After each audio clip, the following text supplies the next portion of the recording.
Hello everyone and welcome back. I forgot to set up the timer.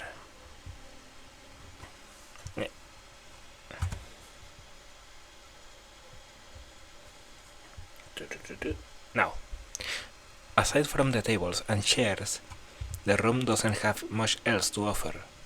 Just a couple of filing cabinets and bookshelves stacked with old school records and documents. Not much else, in fact, nothing else. This is a pretty, bleak room. They could at least put a potted plant in here. Or something. But the most noticeable thing that this room doesn't have is other people. Are we early? No. What do you mean? What do you mean no? Does it mean nobody else is coming today? Yeah, that's right. Before I managed to ask why that's the cause, Shizune claps her hands together very energetically. Hichan, let's play Risk. Come on, you promised, didn't you? You have to. Haha. Okay. Do you want to know the rules? We can explain to you while we set everything up. While Misha is talking, Shizune takes out what looks like a board game from behind one of the filing cabinets and throws it on the table. Actually, this looks kind of interesting. After Misha spends a little too long for her liking running through the basics with a somewhat vague and confusing tutorial, Shizune cuts in and declares the game has started with a decisive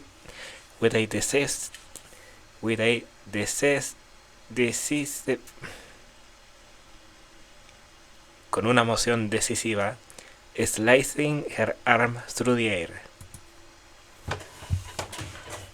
Shizune's aggressiveness is rubbing off onto me. I start feeling more competitive than I intended to be when I agreed to this. Okay, here's the music. Halfway into the game, while I try to ponder how to defend against Shizune's assault from two fronts, she breaks my concentration by drumming her fingers on the table to get my attention. Shishan wants you to know that you are taking too long to make a move. Shishan also says that she will let you keep Australia if you agree to join the student council. I thought this was a game with no strings attached.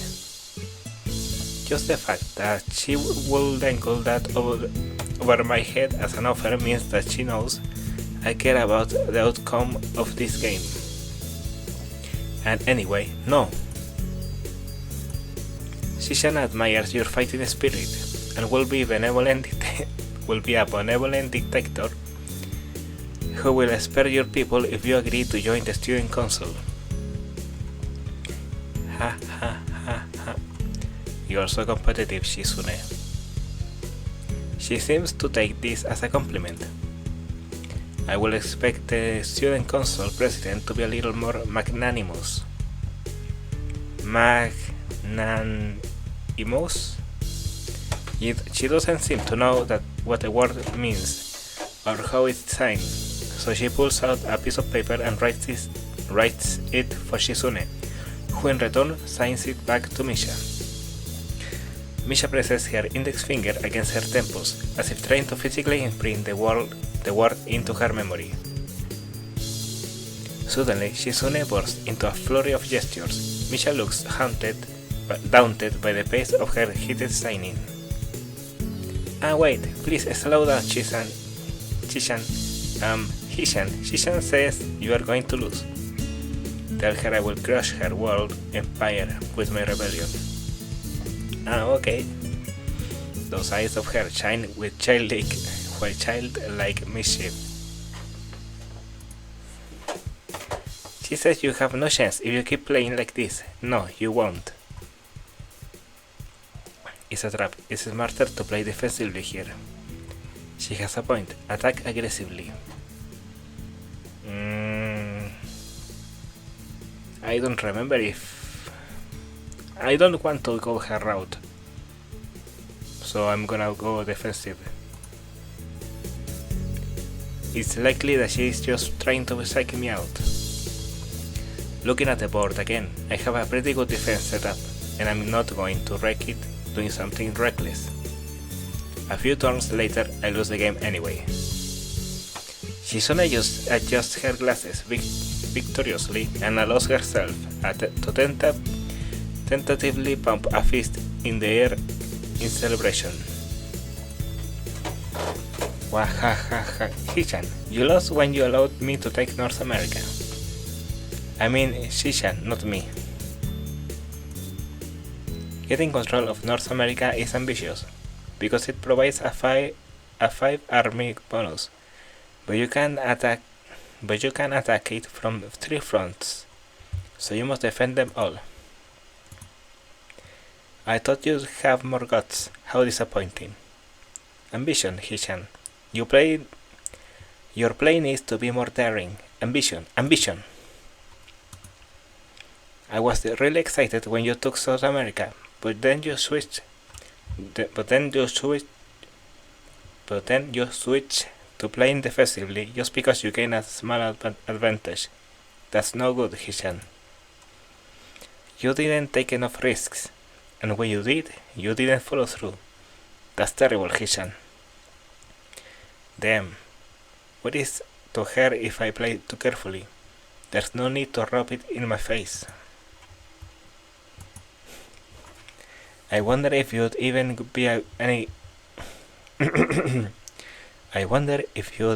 be any good for the student council. What's this? Reverse psychology? I guess I don't have to worry about joining or not in that case. Giving up just like that? I expected more of you. Seriously, is Shizune trying to taunt me into joining the council? Besides, I don't even want to join. It's only my second day. I can't make that kind of commitment. I haven't even taken a look at any other clubs yet, and these two, they are a little too weird. Fine, I'll consider joining this council, but I want to take a look at the...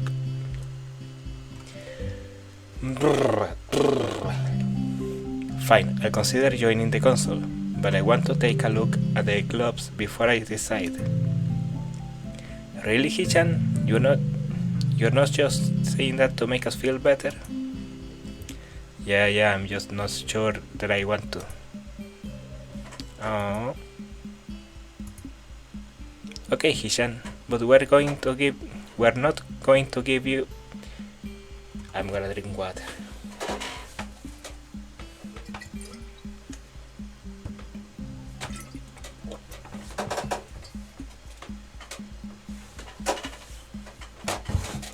I cannot talk today. Okay, Hishan, but we're not going to give up so easily. You said maybe. There's still a chance you'll come around. Come on, we could really have fun. We could play more risk, and maybe one day you could beat me, unless we graduate before that. That doesn't make me feel any less reluctant about joining, you know. Wahaha. Surely you're not that horrible at board games. Maybe we can play a game you know then, to give you a handicap. I might have said that just to make you feel better, after all.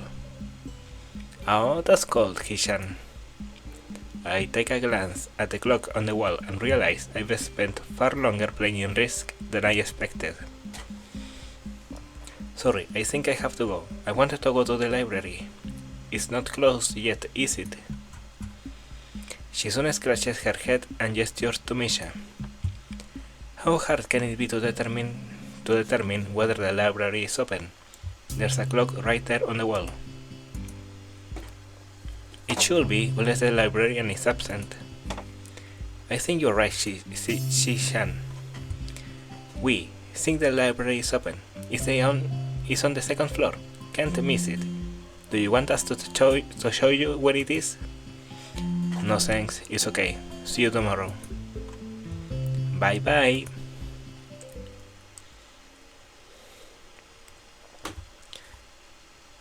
One flight of stairs up, and I run into problems. The second floor hallway is a carbon copy of the third floor one. Wide, of course, and plain, like only hallways can be. The problem is that the library's whereabouts are not as easily determined as one will think. The classrooms are marked with signs stating which class they belong to, but then there is a plethora of other unmarked rooms. Is the library one of them, or is it just somewhere down the hallway? I bet on the latter and choose my direction at random. You could just check room by room. After I turn around the corner, an unmarked door draws my attention because it's not closed. It's not open either, though, just barely ajar, so that I can see it's open and nothing else. It will make sense for the library door to be invitingly open, and while this one is not quite that, it's good enough. At the very least, it means that someone is inside and I can ask for directions, no matter how embarrassing that is. I mean, if you are still new, you can just ask anyone. It will be embarrassing if you if you work there every day and you still don't know. And you still don't know. I gingerly push on the center of the door with my fingertips, every muscle in my arm ready to pull back at a moment's notice. The feeling of being an outsider to this school can't be shaken from my mind, so much that I instinctively fear doing something wrong by entering. The door slowly creaks, as if groaning from a deep sleep, though it's much easier to open than I'd anticipated. Leaning over and poking my head even further inside to gain a sight of the room as fast as possible, the meek "hello" on my lips is quickly snatched away.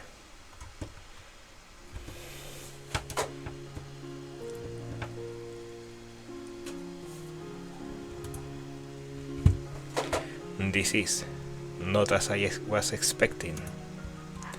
I mindlessly let the door open to its full extent, taking in the sight of the solitary figure taking center stage in the otherwise abandoned room.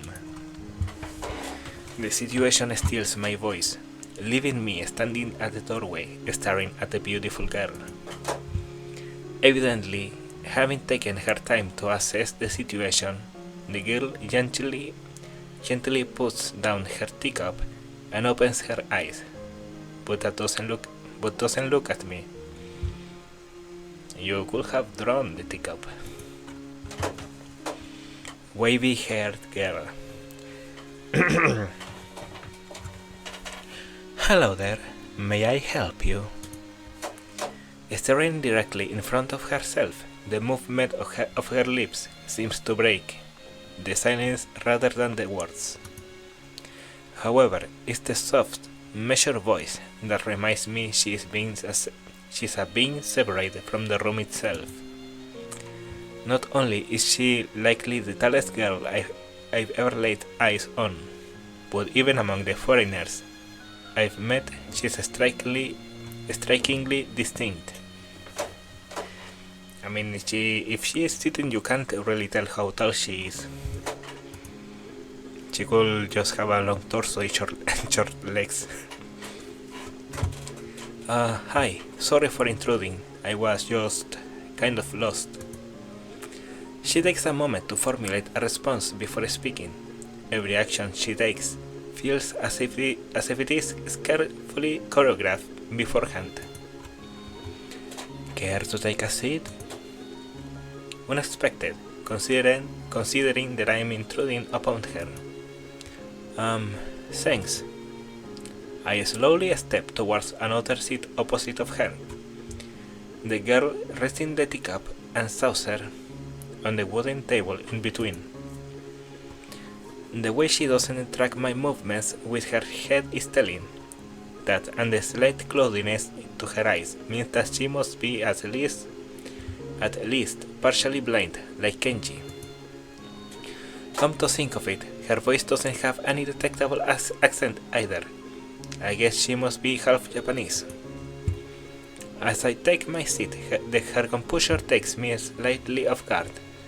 Her air of relaxed confidence makes the silence entirely comfortable. The calming atmosphere is so very different from the student council office. I take it you are a new student to Yamaku. Yeah, I just transferred in yesterday. I get a distinct feeling my speech patterns don't match the formality of hers, accentuated by her restrained bow of greeting. One which I hastened to match before realizing the futility of the action. I'm Lily Sato. Pleased to meet you. Hisao Nakai. She gives a nod before gesturing, roughly in the direction of her teacup. Would you care for a drink? Sure. As much as it pains me, I can't keep a step with her formality in the proceedings. She gives a kind nod, taking the request in stride.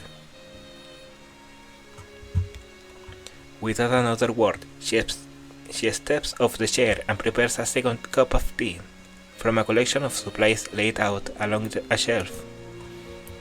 A brush here, a brush there. Her left hand often lightly touches the side of whichever container she is pouring into.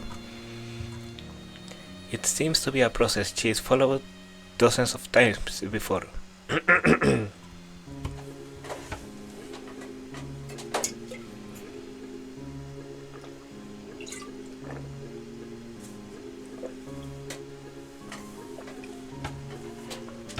I need to do the exercises before speaking, before recording. I lean sideways to see around her back. She seems to use her long, dainty finger to measure the right amount of water in the cup. It's one thing to see the different disabilities the students in my class have, but it's quite another to see how everyone seems to adapt. Shizuna and Misha have no problem working together to communicate to me, and Lily herself seems to have workarounds for problems I'd never thought of. While I feel slightly guilty about her doing the work, she seems pleased to be following the correct process of the offerer preparing the drink. So, her soft voice brings me out of my silent observance. Which room were you looking for? It's not often this classroom is visited after school. The school library. Shizuna and me, some classmates told me it was on this floor. She finishes pouring water into the teacup and she nods. A small metallic tapping coming from the teacup indicating it's being stirred. I'm aware of Miss Hakemichi, as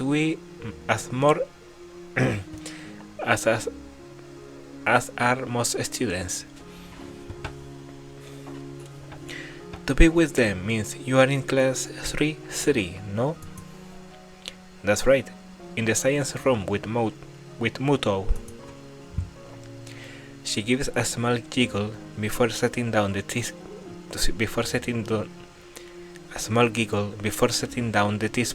and slowly walking towards the table, teacup and saucer in hand.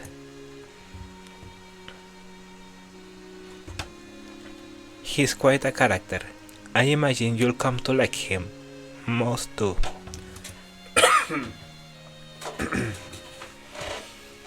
As she sets down the tea, I gently take it and have a sip.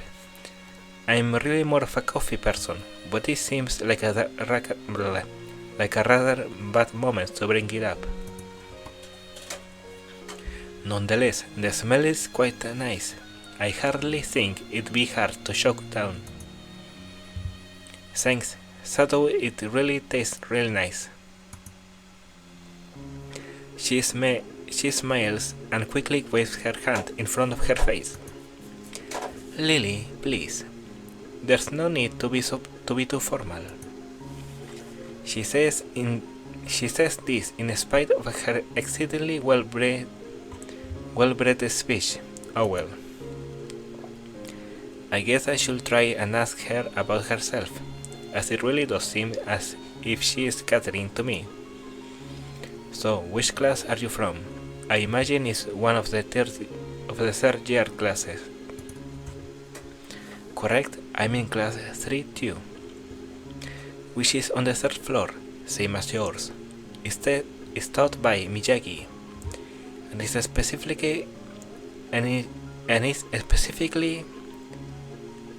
specifically for both blind and partially blind students. I see. I mean, shit.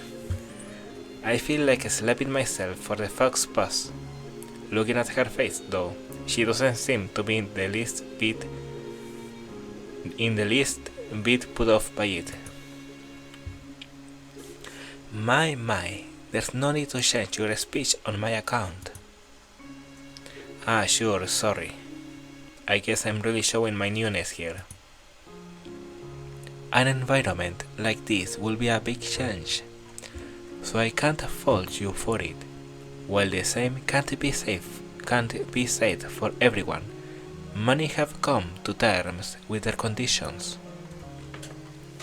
A category which will include her, it seems, all too ready to jump ship from this particular topic. I step into another. Do you come here to drink tea often? It's a really nice place. Thinking on it, this might be her version of the place behind my school that I like to have lunch at.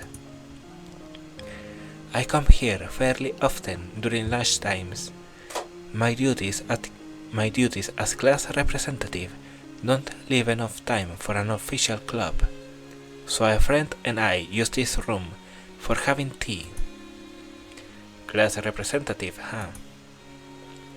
Compared to Shizune, her mannerisms seems to be almost completely opposite. While Shizune is blunt and fiercely driven, Lily seems relaxed and calm, almost aloof.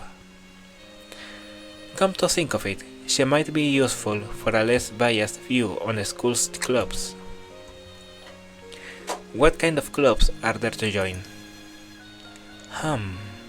The more popular ones are the Tracks and Field clubs, which uses the field near the school during lunch times, the baseball club and the book club in the room near the library. There are also numerous small ones too, though, such as the art and music room and music clubs. At a time when I'm just wanting to get on my feet, rushing into the club right away seems slightly unappealing. I wonder if this school shares the same rule as my old one. Is it compulsory to join a club? It isn't, though it is encouraged. Ah, good, that's a relief. I've really let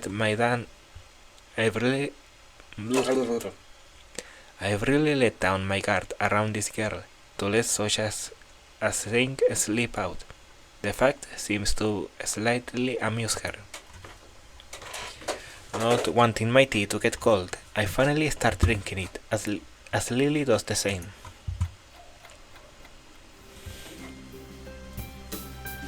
How big was that teacup? As I look over the window over her shoulder, I notice the light coming into the room has a distinctly orange tint. Even here, time doesn't stand still. Huh, the time's gone quickly. Sorry? Right, she's blind. Of course she can't see the sun setting. Well, she could feel the heat from the sun. It just looks like the sun is starting to set. It seems to come as a surprise for her. I guess she must have lost track of the time. Sorry, Hisao. I didn't mean to keep you from the library for so long. I quickly moved to allay her concern. No, it's okay. The library is still open, isn't it? She pauses and takes a moment to think on it. It's probably something I should have asked Shizune when I had the chance, but Lily seems likely to know in any case. True, it's open until 6:30 during weekdays.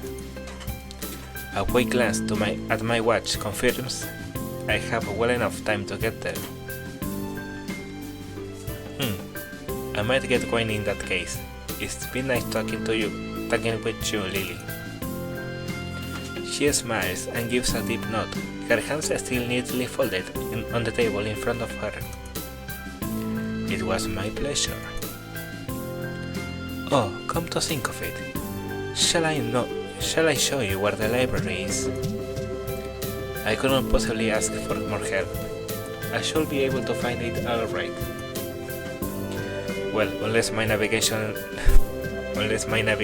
skills fail me, which they seem to have a habit of doing. It's alright. I was going to be talking to the librarian there in any case. I could introduce you. This gets better and better. It's pretty hard to deny her offer. If you are sure, then that'd be great. Thanks.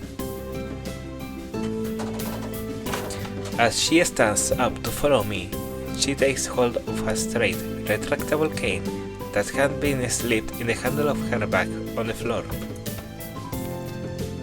Compared to the cane the boy in my class had, Lily's looks much thinner and longer. His must be for support, whereas Lily's is for navigation. Together we leave the peaceful room and enter the empty hallway on the way to the library. Side by side, my pace carefully slowed to match hers. We slowly walk through the hallway. It doesn't take long for us to arrive at the door to the warm-looking room, apparently situated in the center of the floor rather than either wing. Ladies first. She gives an appreciative smile at the gesture, taking the lead as we file in. To the left is a wooden library counter with the library proper being on the right. It easily dwarfs my old school library, with a distinct smell of old books giving the place an almost old-world air.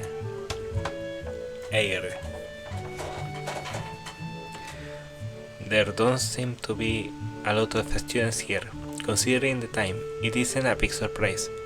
Everyone's probably either in the school grounds or the dorms. Yuko, are you here? She says it to thin air, since the librarian doesn't seem to be present, and of course, Lily can't see this. What's unexpected is that it draws a reaction. Something from under the counter the face. From under the counter thuds against it, followed by a quiet wail. Oh!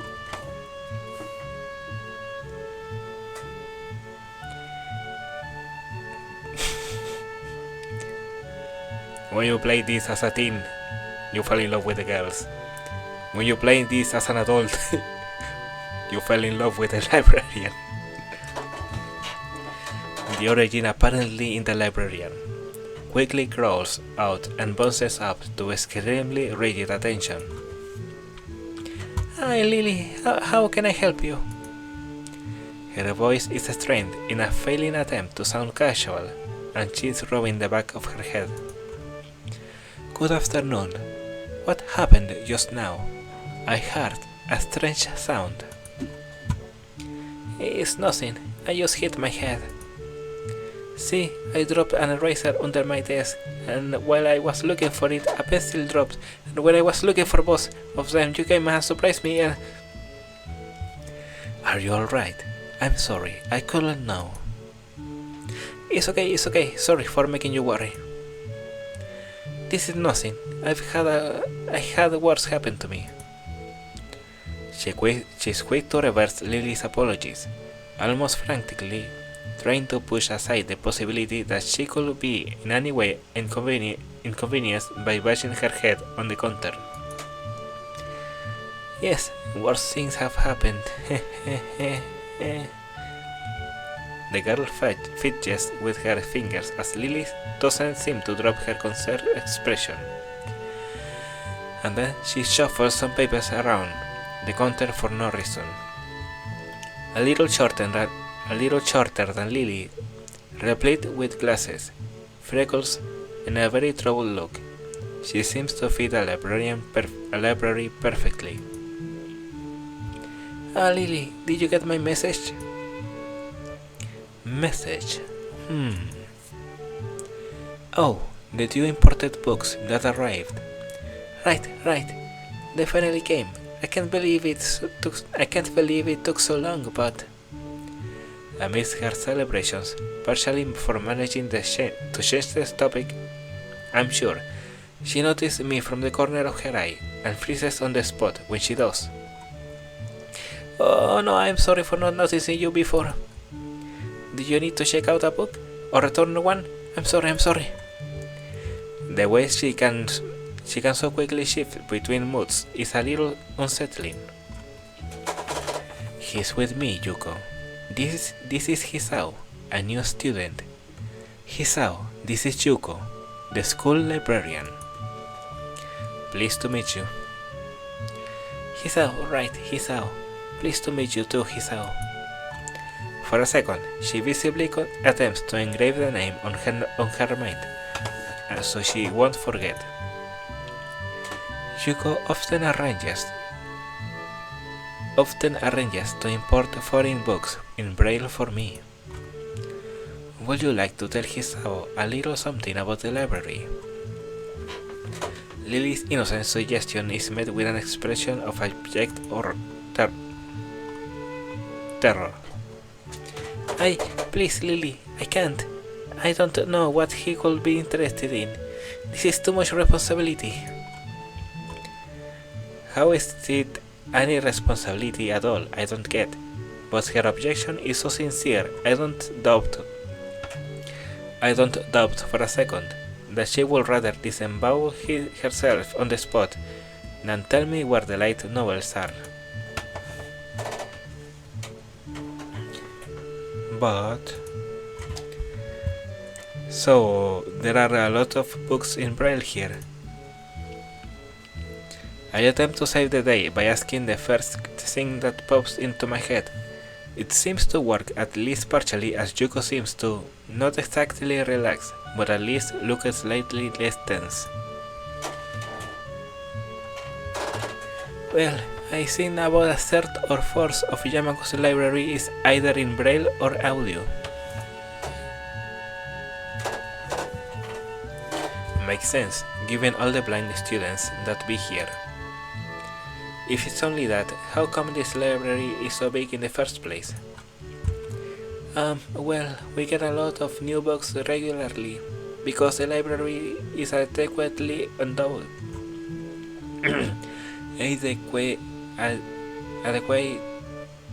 Adequatamente endowed. That's probably why.